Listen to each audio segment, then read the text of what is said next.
ഒരു വിട്ടുവീഴ്ചയുമില്ല. കേരളത്തെ ഭിന്നിപ്പിക്കാൻ സമ്മതിക്കില്ലെന്നും സമുദായ നേതാക്കൾ ഇങ്ങനെ പറയരുതെന്നും വി ഡി സതീശൻ പറഞ്ഞു. അവര് UDFന്റെ കൂടെയുള്ള കോൺഗ്രസിന്റെ കൂടെയുള്ള ഒരു പ്രധാനപ്പെട്ട ഘടകകക്ഷിയാണ്. ഈ വിജയത്തിൽ നിർണായകമായ പങ്കുവഹിച്ചൊരു കക്ഷിയാണ്. അവർക്ക് പ്രധാനപ്പെട്ട റോളുണ്ട്. പക്ഷെ അവരെ ഒറ്റതിരിഞ്ഞ് ആക്രമിക്കുന്നത് ഒരു വിദ്വേഷ ക്യാമ്പയിൻ കേരളത്തിൽ ഉണ്ടാക്കി ഒരു ഡിവൈഡ് ഉണ്ടാക്കാൻ വേണ്ടിയിട്ടാണ്. ഇന്ത്യൻ യൂണിയൻ മുസ്ലിം ലീഗ് ദുർബലമായാൽ ആ സ്പേസ് ആരും കൊണ്ടുപോകും. വർഗീയ ശക്തികൾ കൊണ്ടുപോകും. അത് ലീഗിനെ എതിർക്കുന്നവർ അത് മനസ്സിലാക്കണം. വിദ്വേഷ പ്രചരണത്തിനെതിരായിട്ട് ഒരു കോംപ്രമൈസും ഇല്ല. സെക്യുലർ നിലപാടിന്, മതേതര നിലപാടിന് ഒരു കോംപ്രമൈസും ഇല്ല. ഇന്നലെ മുഖ്യമന്ത്രി പ്രഖ്യാപനത്തിന് പിന്നാലെ NSS general secretary G. Sukumaran Nair Muslim ലീഗിനെതിരെ രംഗത്ത് വന്നിരുന്നു. ആർ ശ്രീജിത്ത് തിരുവനന്തപുരത്ത് വിവരങ്ങളുമായുണ്ട്. ശ്രീജിത്ത്, ലീഗ് ഈ വി ഡി സതീശനെ മുഖ്യമന്ത്രിയാക്കുന്നതിൽ വലിയ സമ്മർദ്ദ ശക്തിയായി മാറിയെന്നും ആരെ മുഖ്യമന്ത്രിയാക്കണം, ആരെ മന്ത്രിമാരാക്കണം എന്നതിലുൾപ്പെടെ ഘടകകക്ഷിയായ ലീഗ് കൈകടത്തുന്നു എന്നുമുള്ള വിമർശനമാണ് കഴിഞ്ഞ ദിവസം NSSന്റെ ഭാഗത്തുണ്ടായത്. ഈ തരത്തിലുള്ള എല്ലാ വിമർശനങ്ങളും ഇടപെടലുകളുമൊക്കെ കേരളത്തിലെ ഒരു സാമുദായിക ഡിവൈഡ് ഉണ്ടാക്കുന്നതിന്റെ ഉള്ള ശ്രമമാണ് എന്നാണല്ലോ നിയുക്ത മുഖ്യമന്ത്രി വി ഡി സതീശൻ ഈ കാര്യത്തോട് പ്രതികരിച്ചിരിക്കുന്നത്. ഇത് നിയുക്ത മുഖ്യമന്ത്രി അലോസരപ്പെടുത്തിയ ഒരു സംഭവമായിട്ടുണ്ടോ? ലീഗിനെ ഒറ്റതിരിഞ്ഞ് ആക്രമിക്കുകയാണ് എന്നാണോ അദ്ദേഹം പറഞ്ഞത്? എന്താണ് വിശദാംശങ്ങൾ?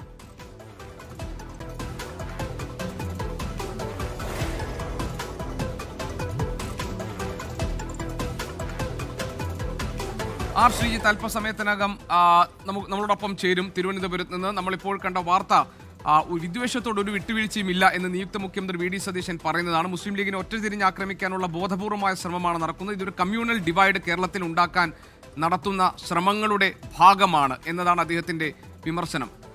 ഇപ്പോൾ വി ഡി സതീശൻ ഉള്ളത് UDF കൺവീനർ അടൂർ പ്രകാശിന്റെ വസതിയിലാണ്. അദ്ദേഹത്തെ കാണാനെത്തിയതാണ് നിയുക്ത മുഖ്യമന്ത്രി വി ഡി സതീശൻ. ആ അകത്തുള്ള ദൃശ്യങ്ങളുടെ ഒരു ഭാഗമാണ് നമ്മളിപ്പോൾ കണ്ടുകൊണ്ടിരിക്കുന്നത്. UDF കൺവീനർ അടൂർ പ്രകാശുമായി സംസാരിക്കുകയാണ് നിയുക്ത മുഖ്യമന്ത്രി വി ഡി സതീശൻ. അദ്ദേഹം പ്രധാനപ്പെട്ട രാഷ്ട്രീയ കക്ഷി നേതാക്കളെയൊക്കെ ഇന്നേ ദിവസം കാണുന്നുണ്ട്. നേരത്തെ അദ്ദേഹം കോൺഗ്രസിന്റെ മുതിർന്ന നേതാക്കളിൽ ഒരാളായിരുന്ന അതോടൊപ്പം തന്നെ മുൻ സ്പീക്കറായിരുന്ന G. കാർത്തികേയന്റെ വസതിയിൽ എത്തിയിരുന്നു. അദ്ദേഹം അവരുടെ കുടുംബാംഗങ്ങളെ കണ്ടു. താനാണ് ആ വീട്ടിലെ മൂത്ത മകൻ എന്ന് അദ്ദേഹം വളരെ വൈകാരികമായി പറയുന്നത് നമ്മൾ കേട്ടു. ഇപ്പോൾ UDF കൺവീനർ അടൂർ പ്രകാശിന്റെ വസതിയിൽ എത്തിയിരിക്കുകയാണ് നിയുക്ത മുഖ്യമന്ത്രി വി ഡി സതീശൻ. അദ്ദേഹം ഇന്ന് നടത്തിയിരിക്കുന്ന പ്രധാനപ്പെട്ട ഒരു രാഷ്ട്രീയ പ്രസ്താവന മുസ്ലിം ലീഗിനെ ഒറ്റതിരിഞ്ഞ് ആക്രമിക്കാനുള്ള ബോധപൂർവമായ ശ്രമം ഇപ്പോൾ നടക്കുന്നുണ്ടെന്നും ലീഗ് ഒരു വർഗീയ കക്ഷിയാണ് എന്ന് വരുത്തി തീർക്കാനും അതോടൊപ്പം തന്നെ കമ്മ്യൂണൽ ഡിവൈഡ് കേരളത്തിൽ ഉണ്ടാക്കാനുമുള്ള ശ്രമങ്ങൾ ഒരു ഭാഗത്ത് നടക്കുന്നുണ്ട് എന്നതാണ്. അത് ശരിയായ ഒരു സമീപനമല്ല. എന്തിനാണ് സമുദായ നേതാക്കൾ ഇങ്ങനെ ചെയ്യുന്നത് എന്നതാണ് നിയുക്ത മുഖ്യമന്ത്രി വി ഡി സതീശൻ ഇന്ന് നടത്തിയിട്ടുള്ള പ്രസ്താവന. നമുക്കറിയാം, സമുദായ സംഘടനകളോട് അകലം പാലിക്കുകയും അവർക്ക് മുന്നിൽ രാഷ്ട്രീയ പാർട്ടികൾ കുനിഞ്ഞു നിൽക്കേണ്ട കാര്യമില്ല എന്നൊരു നിലപാട് സ്വീകരിക്കുകയും ചെയ്തയാളാണ് വി ഡി സതീശൻ. അദ്ദേഹം കേരളത്തിന് മുഖ്യമന്ത്രിയായി വരുമ്പോൾ ആ നിലപാടുകളിൽ യാതൊരു മാറ്റവുമില്ല എന്ന് വ്യക്തമാക്കുന്നതാണ് ഇന്നത്തെ അദ്ദേഹത്തിന്റെ പ്രതികരണം. ആർ ശ്രീജിത്ത് നമ്മളോടൊപ്പം ചേരുന്നുണ്ട്. ശ്രീജിത്ത്, സമുദായ സംഘടനകളോട് ശക്തമായ നിലപാട് സ്വീകരിക്കുകയും കൃത്യമായ അകലം പാലിക്കുകയും ചെയ്യണമെന്ന് നിലപാടുള്ള ആളുമാണ് വി ഡി സതീശൻ. ഇപ്പോൾ ലീഗിന്റെ സമ്മർദ്ദത്തിലാണ് മുഖ്യമന്ത്രിയായി വി ഡി സതീശൻ എത്തിയതെന്നും ഈ മന്ത്രിസഭാ രൂപീകരണത്തിൽ ഉൾപ്പെടെ ലീഗിന്റെ സ്വാധീനവും സമ്മർദ്ദവും പ്രകടമാകാൻ പോകുന്നു എന്നൊക്കെയുള്ള സമുദായ സംഘടനകളിൽ നിന്ന് ഉയർന്നു വന്ന വിമർശനങ്ങളോടാണല്ലോ നിയുക്ത മുഖ്യമന്ത്രി പ്രതികരിച്ചിരിക്കുന്നത്. എന്താണ് അദ്ദേഹത്തിന്റെ പ്രതികരണത്തിന്റെ ചുരുക്കം, അതിന്റെ ഉള്ളടക്കം?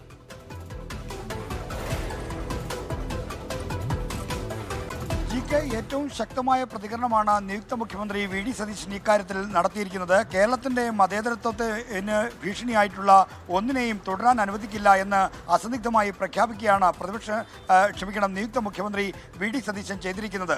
അതായത് തന്നോട് ഏതെങ്കിലും സമുദായ നേതാക്കൾക്ക് വിരോധമുണ്ടോ, പിണക്കമുണ്ടോ, എതിർപ്പുണ്ടോ എന്നത് അവിടെ നിൽക്കട്ടെ. ആ വ്യക്തിപരമായ എതിർപ്പ് താൻ ഏറ്റുകൊള്ളാം, തന്നെ കുറ്റം പറഞ്ഞുകൊള്ളട്ടെ.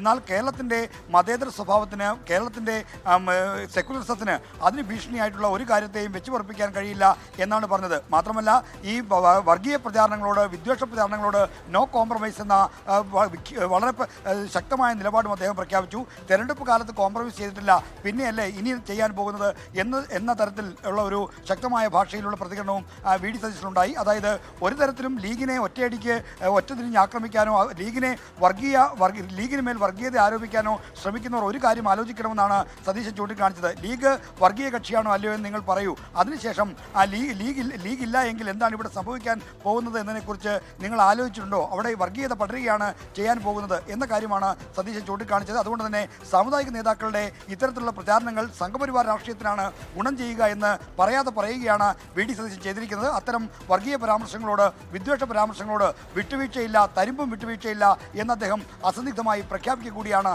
ചെയ്യുന്നത്. ജി.കെ. ശരി, ആർ ശ്രീജിത്താണ് വിവരങ്ങൾ നൽകിയത് തിരുവനന്തപുരത്ത് നിന്ന്.